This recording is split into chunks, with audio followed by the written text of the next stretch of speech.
This is primetime Poulton, keep it entertaining. You already know it. Outworking everybody and he don't ever quit. Talking about plenty comics like Graveyard Shift, Sea Dogs, Viking Whoop, U.S. Assassin. Doing just what he loves, this is his passion. Bring more value to your dollar, no I'm not fronting. That's how just a writer became a moral compass. This is primetime Poulton. This is primetime Poulton. Let's go.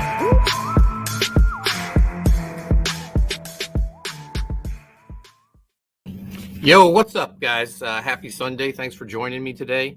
As you can see, I'm by myself. Phil McNulty, I'm not sure if he's going to be able to make it.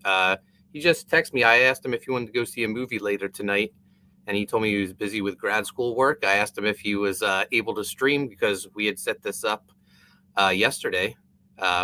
It's our usual time, Sunday 4:30, and he hasn't gotten back to me. So I don't know if he's busy with schoolwork or what, but I figured I'd go live anyway and do the show. It might be a shorter one, but like I was saying, I saw Phil yesterday. We went and we filmed the first episode of LaPod God's figure hunting. We went to the House of Fun in Barrington, New Jersey. Fantastic store. They have so much stuff. I still have to edit all the footage together. But, yeah, I can't wait for you guys to see it. I bought a bunch of stuff. So I was very happy with the figure hunt. Today, I am knee deep in fulfillment for Viking Wolf. I don't know if you can see that the stack of boxes behind me.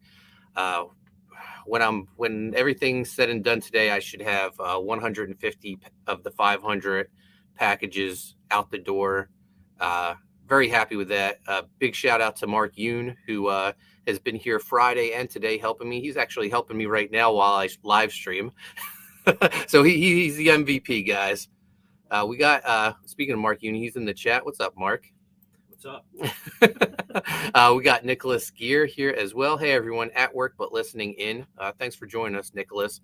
So I figured I'd talk a little Impact in AEW, but first, I just got done watching. I made Mark Yoon sit through GCW Fight Club. Their pay-per-view was last night, and we just watched it. Fantastic show. There's really like two standout matches. First, for the Internet Championship, Effie, he defended against Matt Cardona. Matt Cardona held that belt for 9 years. He created the belt because he was the most popular person on the internet. He created the Internet Championship. And last week he lost it to Effie. And this week was the rematch. Matt Cardona put his GCW career on the line. If he lost, he would stop appearing at GCW because he wanted to get that title back at all costs, and he won it. With help from his fiancée, Chelsea Green, she appeared out of the crowd, masked with one of those face shields on, and she came in the ring and she helped Matt win, defeat Effie. So Matt has the Internet Championship back. It's back with its rightful owner. So all hail the Deathmatch King, Matt Cardona. And then the big main event, GCW World Title. Jon Moxley, who defeated Matt Cardona for the title, he defended against Nick effing Gage. And I thought, without a shadow of a doubt, that Jon Moxley was losing and the belt was going back to Nick Gage because he's the face of GCW. That's not the case. Moxley retained. He's still the champ. It makes sense. They announced they have big plans. They're going to do a show at the Hammerstein Ballroom in New York. This is the biggest venue they've ever run. Makes a lot of sense to keep the belt on Moxley until that event in January. So maybe that's the rematch. Moxley versus Gage at Hammerstein Ballroom. We'll see. But Moxley went through a couple plates of glass. His back was all cut up. He was definitely the more bloody of the two competitors. But great event. The undercard was awesome as well. We got Joey Janela and Marco Stunt teaming up against Chris Dickinson and Starboy Charlie. We had a 6-man tag match where the tag team champions competed in it, Mance Warner and Matthew Justice. After the match, Justice and Manser said there was no competition in GCW. There's no competition in AEW, no competition in WWE for them. They want some competition, but who comes out? Ring of Honor's Briscoe brothers, Dem Boys, and challenge accepted. We're going to get the Briscoes against Mance Warner and Matthew Justice at some point. Maybe we'll save that for the Big Hammerstein Ballroom show as well. So that's pretty much it for GCW. I'm going to cover some Impact Wrestling. Impact, I feel like, has been on the upward trend, getting better every week. It was a little stale for a while. Big news at their Knockout pay-per-view last night. They ran a promo. The Inspiration, formerly known as the Iconics in WWE, they're coming to Impact Wrestling. I was certain they were coming to AEW since one of them is married to Sean Spears, who is with AEW currently. But no, they're coming to Impact, so that's a big get for Impact Wrestling. So this week on Impact, we start off straight into the ring with a match. We got Bullet Club, Chris Bay, Hikuleu, and El Phantasmo versus Finn Juice and Chris Sabin. Bullet Club gets the victory with the low blow. El Phantasmo hits Sabin below the belt, and that allows Chris Bay to get the pinfall. I think this feud's going to continue with Finn Juice and Bullet Club. I don't know where it's really leading. This really seems like Bullet Club B team. Well, without Jay White here anymore in Impact, it seems very watered down. But I guess any Bullet Club is better than no Bullet Club. Next up, we go backstage. Gia Miller's with Josh Alexander. He's talking about his upcoming match with Christian Cage for the Impact World title. Chris Daniels interrupts and basically just reminds Christian he wants a shot at that world title as well. Then we go back to the ring. Heath is back, formerly known as Heath Slater. Now he's just going by Heath. He's been out of action for, it seems like a year. He and his tag team partner Rhino won the Call Your Shot match where they had a title shot for any championship they wanted. They were going to use it for the tag championship, and then Heath gets hurt. He's on the shelf, and Rhino ends up cashing that in when he joins Violent by Design. But Heath comes out, wants to know what's the deal with Rhino. EY comes out with Violent by Design. He's got Joe Doring with him. And he has Cody Deaner with him as well. They attack Heath. Rhino does not come to his aid, though. Heath gets beat down and buried with the Violent by Design flag. This has to lead eventually to Heath and Rhino reuniting to take on Violent by Design. One would hope, anyway. Next up, match number 2, we got Kimberly, Brandy Lauren, and Lady Frost versus Tasha Steelz, Mercedes Martinez, and Savannah Evans.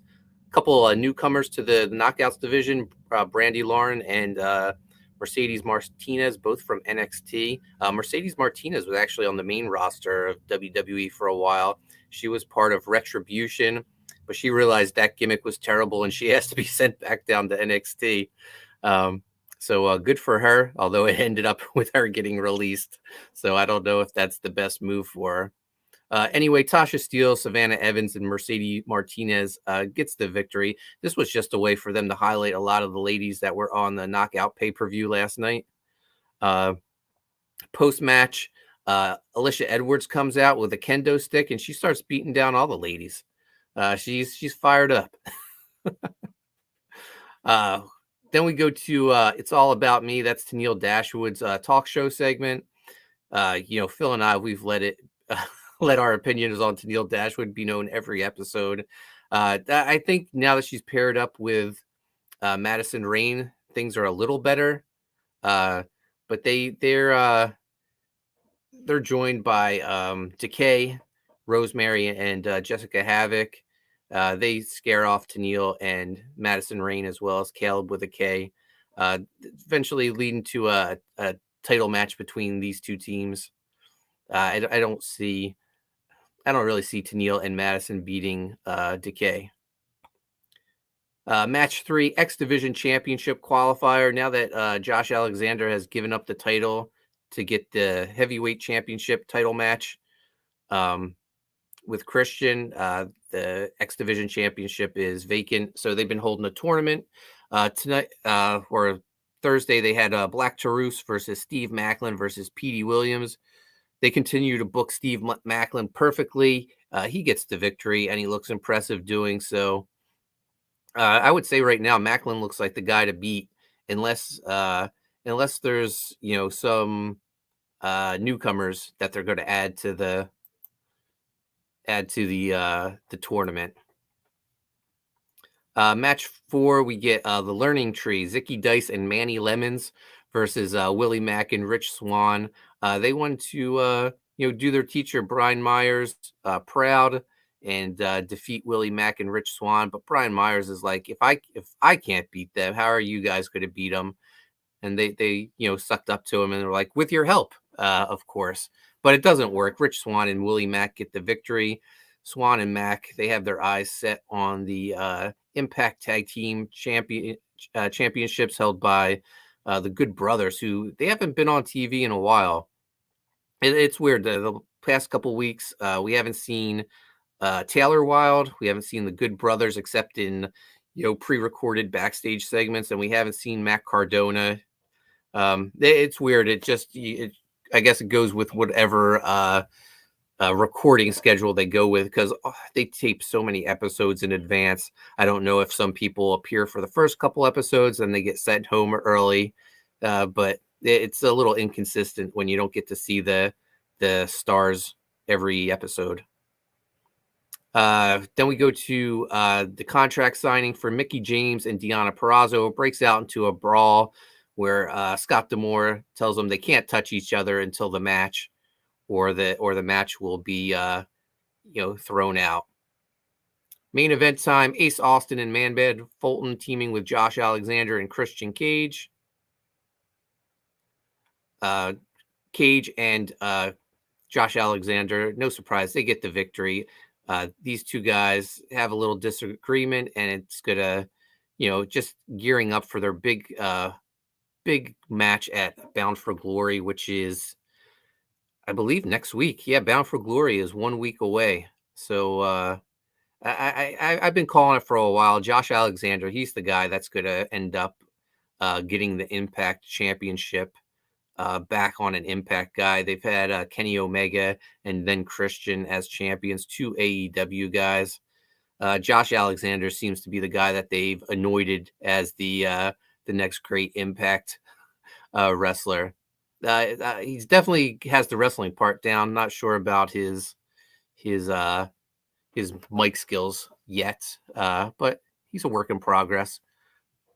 I mean, you could just bill him as the wrestling machine. It worked for Kurt Angle, except Angle, I always found pretty entertaining on the microphone. But that does it for Impact. Pretty good episode. I'd love to see the Good Brothers back in action. I'd like to see Matt Cardona back in action. But we're getting the stuff with Brian Myers and the Learning Tree is fantastic.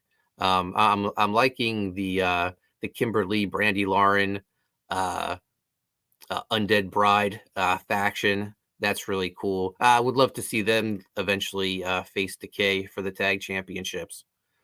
Usually Phil is our AEW guy, but I'll cover it this week. I have the results pulled up. This is their big 2-year anniversary show, and it took place in Philadelphia. I was at the first Philly show 2 years ago. But this kicks off with the Elite, Kenny Omega, Adam Cole, and the Young Bucks versus Bryan Danielson, Christian Cage, and Jurassic Express. And no doubt here, the Elite's winning. Bryan Danielson, he needs better backup. If he's going to challenge the Elite, he can't rely on Christian Cage, Phil, and Jurassic Express. Phil and I, we talked about this before, but there's really no other. I don't know. There's really no other. Definitely no faction as comparable to the Elite. I mean, they're called the Elite for a reason. They're the best guys in the company. But one-on-one, I definitely could see Danielson take Omega. I could see Punk take Omega. Maybe that's someone who Bryan Danielson needs to call on CM Punk.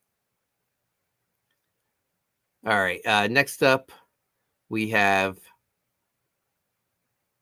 CM Punk comes out. He calls out Daniel Garcia.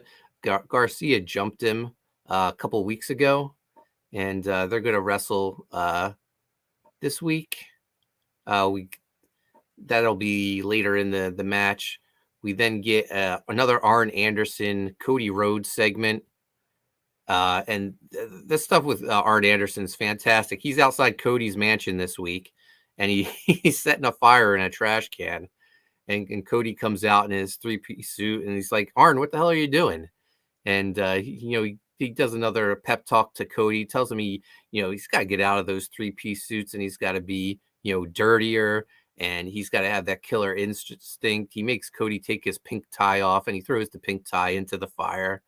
It's funny, but at the same time, it's it's great. Anytime you get Arn Anderson, get a chance to hear him speak, he's fantastic. I feel like the best guys on the mic in AEW are like all the older guys, Tully Blanchard, Arn Anderson.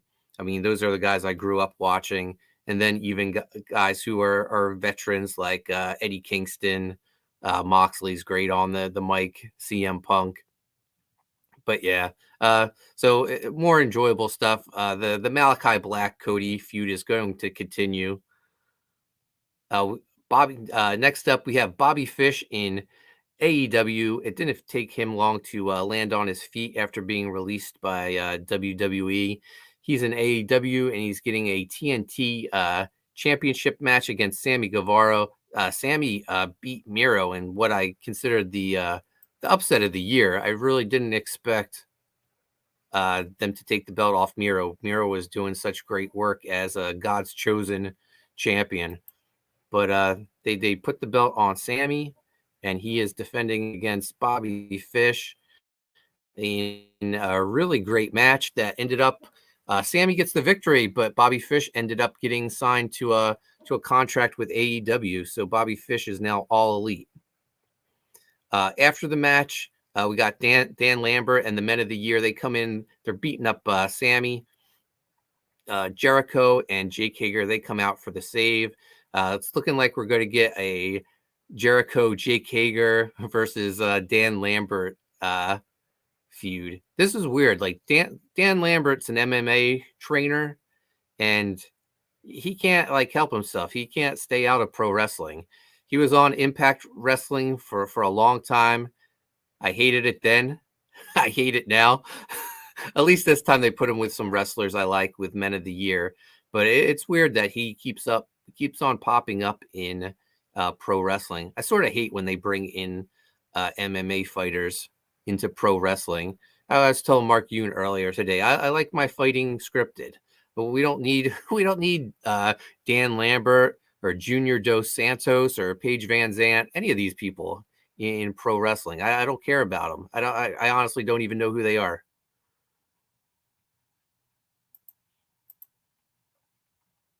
Now my result page froze, so here we go. We got nope. I just lost it. That's not good. So as I find the rest of the Impact or AEW results, I'm going to just talk about the Acclaimed. The Acclaimed are getting a title shot against the Lucha Brothers. Acclaim are fantastic. We got to see Anthony Bowens, Phil and I, a lot when we would go to Rahway to watch WrestlePro. And he was fantastic. It was a great idea teaming him up with Max Caster, because Max is full of personality, which Anthony Bowens, I think, lacks a little, but he's tremendous in the ring. We're back from commercial break. We got Tony Schiavone in the ring with Aubrey Edwards, and when they move to TBS, they're adding another championship, women's championship, the TBS Championship, and this will be like a secondary women's title. This is a good move. I think they've been adding a lot to their women's division for the first maybe, I don't know, year and a half of the company, the women's division was pretty brutal. It was almost a chore to go through it. Once they got Britt Baker as the champion, things started to fall in line. Thunder Rosa's doing great. Jade Cargill is improving every week. Serena Deeb is awesome. So they're definitely getting a lot more players in there. So a secondary championship isn't a bad idea. Next up, Darby Allin with Sting versus Nick Comoroto with the Factory. Darby Allin gets the victory. There was never any doubt that Darby wasn't going to get the victory. Comoroto is a beast, though. This guy is huge. They need to.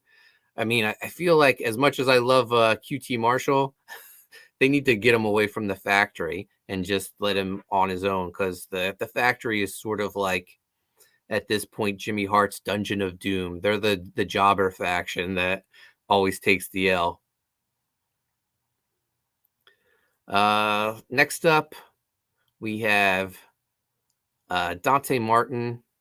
Dante Martin is sort of being recruited by Lio Rush, who's new to AEW. It'll be interesting to see how this goes. We get another match. We get Sheida versus Serena Deeb. Before the match, they're saying Sheida is one victory away from 50 wins. She'll be the first woman with 50 wins in the company. They have a trophy already made for her to present to her when she wins. And Serena Deeb gets the victory. And then she takes the trophy and she beats Sheida over the head with it. I really like this. I like the fact that they're building up Serena Deeb. I love that she, Sheida choked when it was her chance to win that trophy, and this is going to build into a nice little feud. Serena Deeb has pretty much been the woman who just every week gives someone a great match, and the other person goes over. Now she gets the victory, and over a former champion in Sheida. So this will be a good program for her. So I'm happy about this. Next up, Darby Allin is leaving the arena after his match. A limo pulls up beside him, and masked men get out and they beat him up. It's FTR, Sean Spears, and MJF. And they end up they beat him with his own skateboard. Britt Baker does a promo, says she's happy about the new title because now these jealous bitches have something they can compete for, since no one can beat her. And then finally, main event time, the casino ladder match. It's Moxley versus Lance Archer versus Orange Cassidy versus Matt Hardy versus Andrade versus Pac and the Joker, who is the mystery opponent. Phil and I, we had our guesses. Phil even thought maybe Bray Wyatt was a guess. I was saying Marty Scurll only because I had no idea who to pick. But both of us completely blanked out, and we forgot about Hangman Page. Out of mind, out of sight, out of mind, I guess, because it was obvious he was going to make his return and be the Joker, and he wins the casino ladder match. He has a title shot now against Kenny Omega. This is what the whole thing's been building for the last 2 years. Adam Page getting that title shot after being in the very first title match for AEW to decide who their champion was with Chris Jericho, and he loses. And he's sort of been on a downward spiral ever since. He got built up with his friendship with Kenny Omega, and they became a great tag team. And then him and Omega fell apart. Omega ends up becoming the world champion, and now Hangman has a shot to compete against him for the belt that everyone assumed he was going to have when this company started. And now against the guy who basically turned his back on him and deserted him when he was at his all-time low. So this has been a great 2-year build. I'm looking forward to it. And I thought, overall, that was a great 2-year anniversary show to wrap up not really wrap up a 2-year storyline, but to finally get it in place where Hangman gets the title shot against Omega, which it's been building for so long.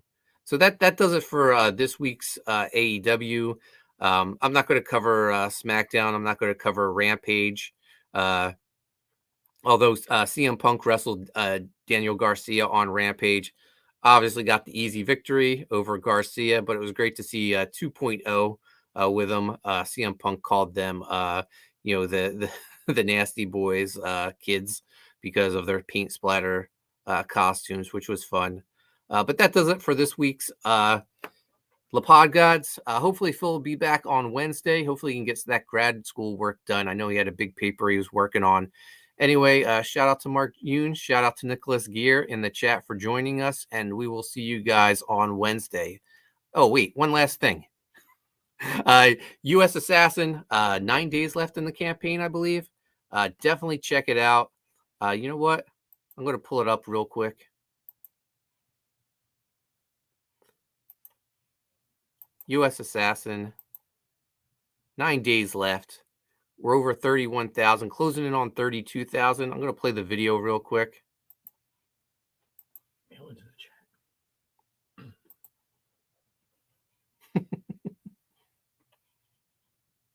Oh, you know what? I don't think I shared the video. Hold on a second. I mean, I shared the audio. Oh, the audio is off. There we go.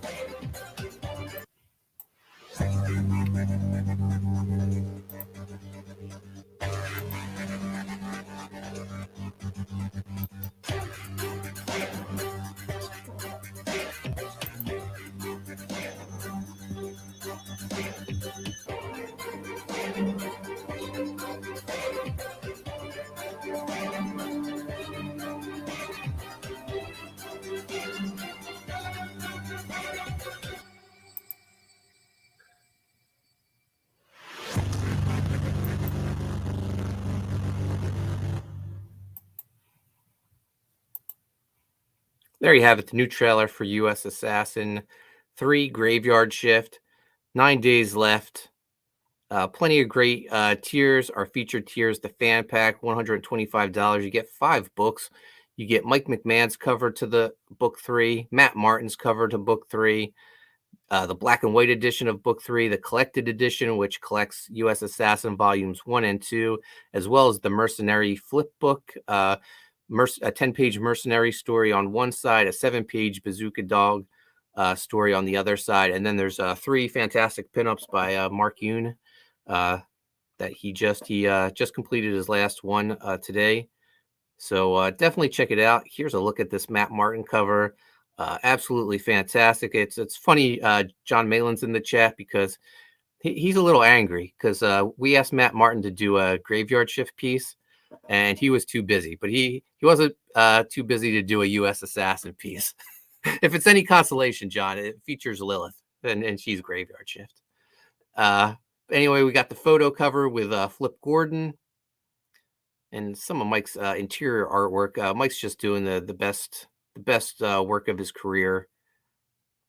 I absolutely love this page. This is my son Chase's favorite page. But 54 pages of action. All the work's done. All done by Mike. It's all colored already by Z. So this book is done. I expect a quick fulfillment.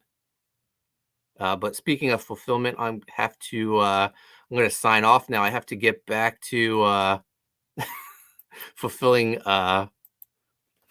Viking Wolf, which is taking a little longer than expected. Guys, don't offer your posters rolled. Takes forever. I have Mark Yoon here working the skin off his fingers rolling these posters so tight. But anyway, guys, thanks for joining me. And like I said, LaPod Gods will be back Wednesday, and then Best Friends Show either Thursday or Friday. We have to figure out a new time for it because everyone's schedule is sort of screwed up now. But anyway, guys, thanks for joining us. See you next time.